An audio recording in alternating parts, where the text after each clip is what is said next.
Folks have asked for a second part to my Pointe Aux Barques ghost video. They want one where we try to identify who the ghost lady is. The problem is that you really can't positively identify a ghost. However, we may be able to come up with a couple of likely suspects.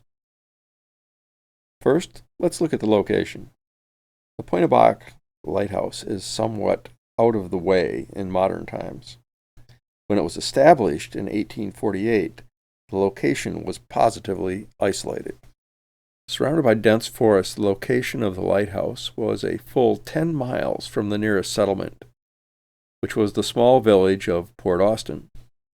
The only way there was by walking an Indian trail or by sailboat, and that was in the summer months. Those woods were not only populated with deer and other game that provided food for the families of the lighthouse keepers, but were also well stocked with bears, who considered the keepers and their children as food. The first keeper of the Pointe aux Barques lighthouse was Peter Shook, who arrived with his wife, Catherine, and their 8 children sometime in early 1848.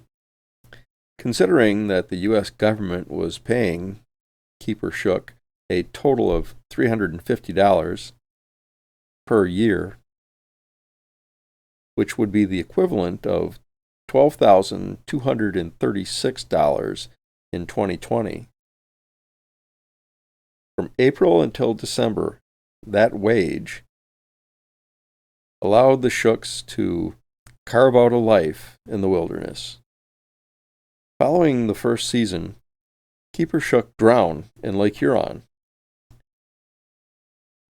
There was still ice on Lake Huron, and that was when Keeper Shook was aboard a small sailboat with 3 other folks, making sail for Port Huron, when the boat was capsized and cast them all into the icy lake water.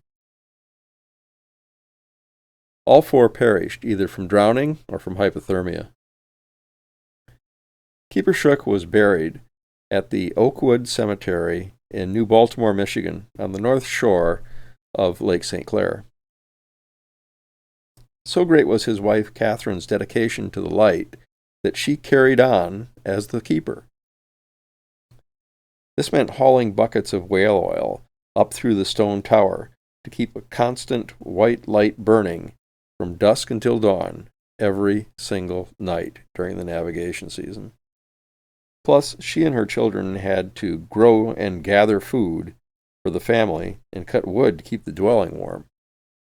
As if matters weren't worse enough, the dwelling itself had been constructed with a defective chimney, and not long after losing her husband, Catherine and her children found that the roof of their kitchen was on fire.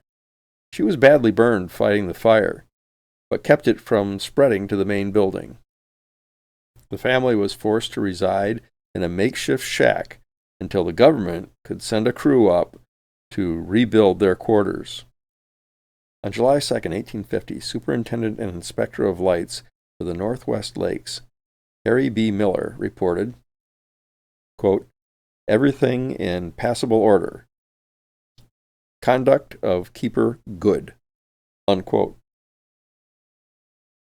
In spite of the tragic conditions, Catherine had been a good lighthouse keeper.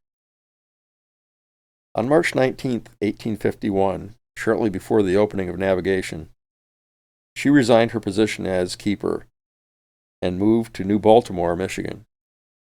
She was replaced by Frances Sweet.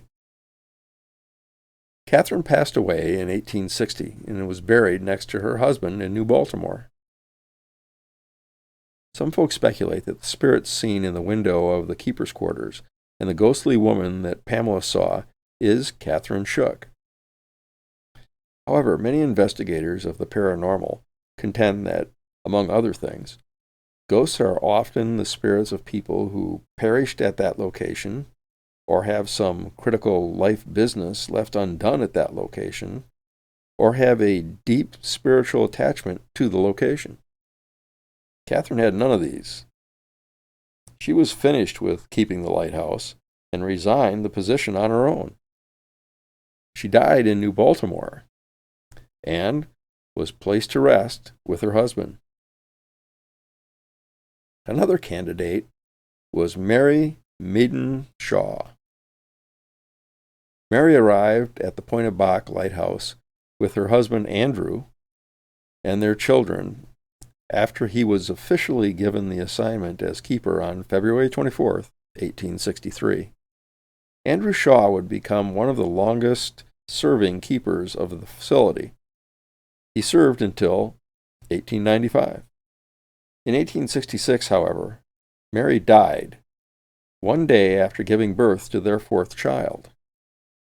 She left behind her husband and the lighthouse that the family had dedicated itself to, as well as a new baby and 3 children that she had hoped to raise. Is Mary Shaw the woman in the window? Is she the young lady in the apron who welcomed Pamela to the keeper's house in the middle of the night? You decide. There is no way to tell for sure. Many other ladies of the lakes have met their end offshore of the lighthouse. Plus, some were stationed with their husbands, serving in the United States Life-Saving Service, which was established on the site in 1874. Thus, many souls could haunt the site.